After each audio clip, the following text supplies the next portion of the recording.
पहले की बात है। एक घने जंगल में चिको नाम की एक छोटी चिड़िया रहती थी। वह बहुत चतुर और फुर्तीली थी। जंगल में सभी उससे प्यार करते थे क्योंकि वह मीठे गाने गाती और सबकी मदद करती थी। चुड़ैल का डर।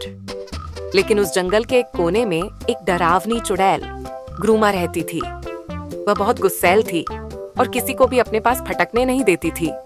जंगल के सभी जीव उससे डरते थे।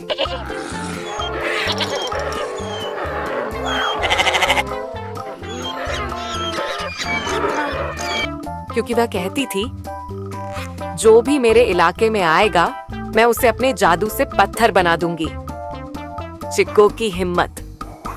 एक दिन चिको को पता चला कि चुड़ैल की गुफा के पास एक मीठे फल का पेड़ है। वह सोचने लगी, अगर मैं वहां से फल ला सकूं तो पूरे जंगल के दोस्तों को खिला सकती हूँ।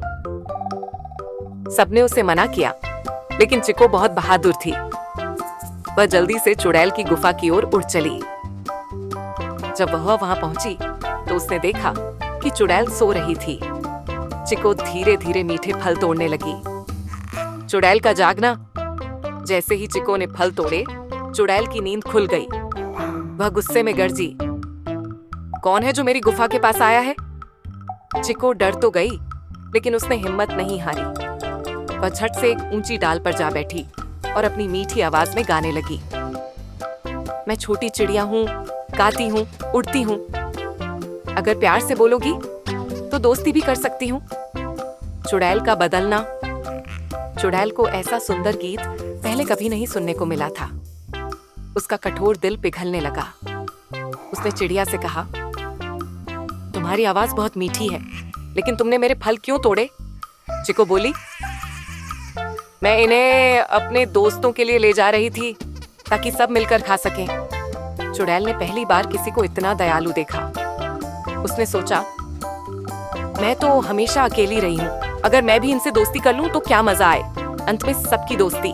चुड़ैल ने चिड़िया से कहा, अगर तुम रोज मुझे अपना गीत सुनाओगी तो मैं तुम्हें फल तोड़ने दूंगी। चिको खुशी खुशी मान गई। धीरे धीरे चुड़ैल भी बदलने लगी और जंगल के सभी जीवों से दोस्ती करने लगी। इस तरह एक छोटी चिड़िया की हिम्मत और मीठी आवाज ने जंगल से डर और नफरत को मिटा दिया और सभी खुशी खुशी रहने लगे। शिक्षा। हमें हिम्मत और दयालुता से हर मुश्किल को हल करने की कोशिश करनी चाहिए, क्योंकि प्यार और समझदारी से हर किसी का दिल बदला जा सकता है।